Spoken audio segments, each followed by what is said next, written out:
They say it's not tracking. They use a lot of language to say it's not tracking, but it functionally is. It's functionally a GPS tracker on everyone's car at all times.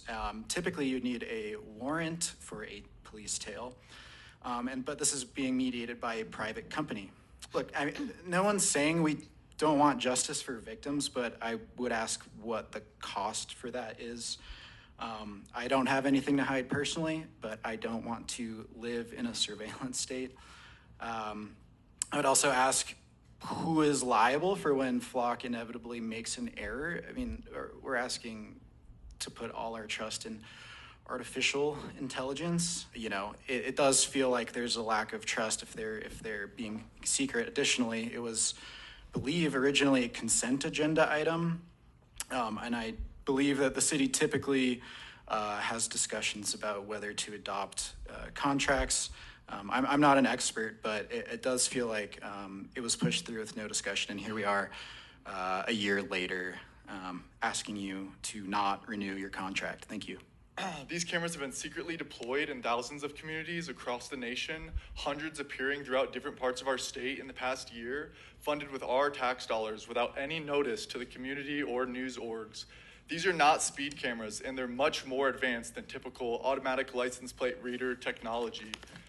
And this level of pre-policing and surveillance is ridiculous and dystopian. And the capabilities of these cameras, like I said, go beyond much farther than what they're already being used for.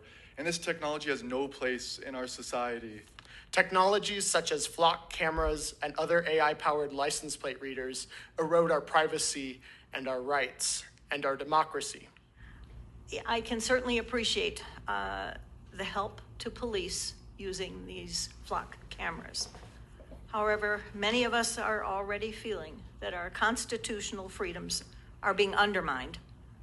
The idea of surveillance cameras in Flagstaff, recording our locations and activities, feels like an invasion of our rights to privacy.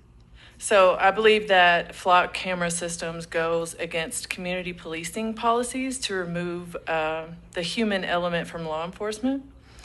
Hire more cops, train more cops, host community meetings, just spend the time it takes to build relationships. Like, those are all alternatives to using AI and camera systems.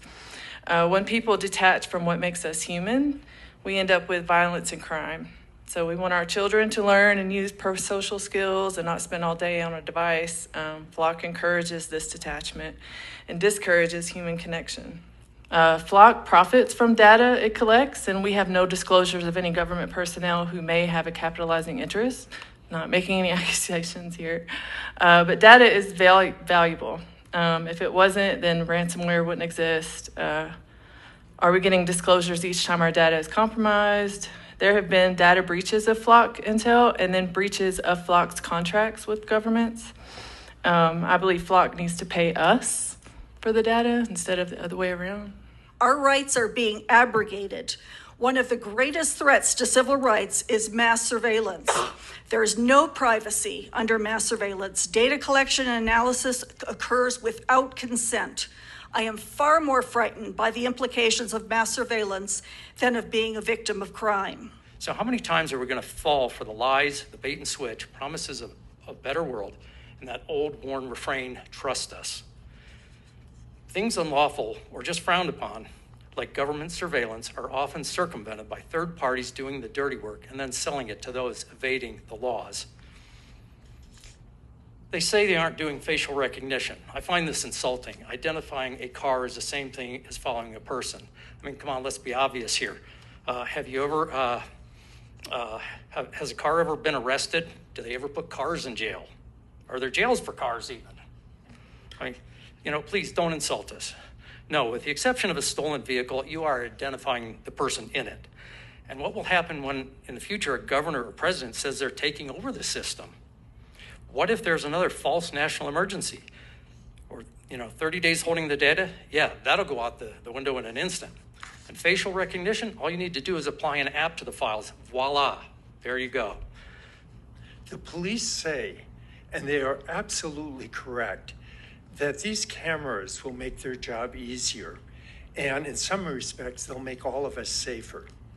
But this safety comes at a cost of our freedom. to go about our daily lives without being constantly monitored by the state. Our safety is important, but so is our liberty. My concern is that the installation of devices such as flock cameras without adequate public discussion puts us on a slippery slope towards acceptance of surveillance to the point we become a surveillance state, a state in which the liberty and privacy of our people is compromised.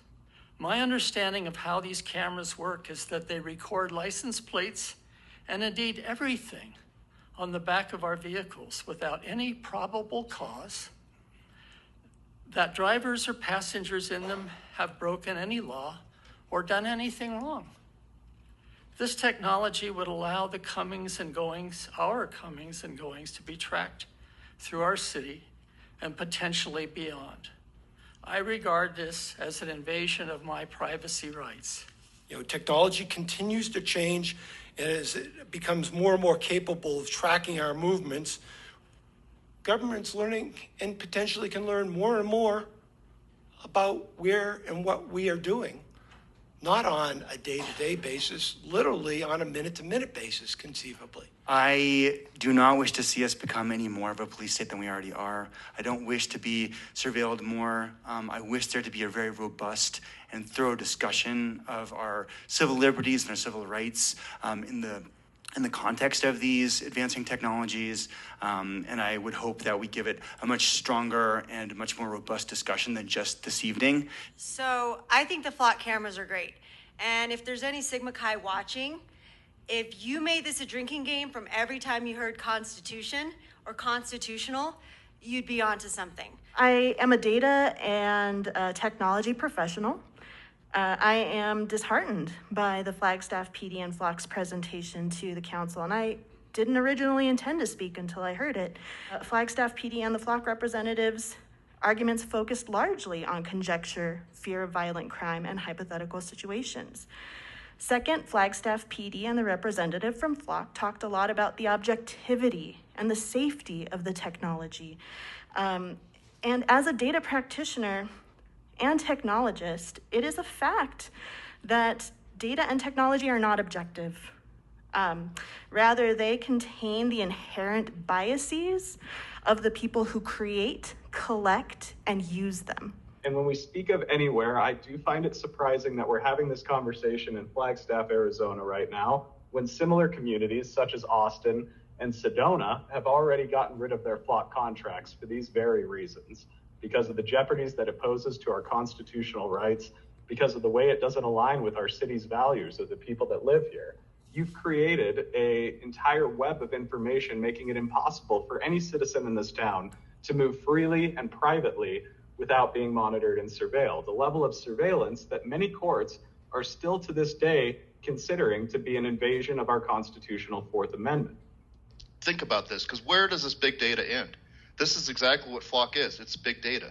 It's a huge collection of all of our data and sharing it with who knows who. A couple commenters brought up the potential for hacking. I agree. All these companies get hacked all the time. Your user data, your login, everything gets hacked.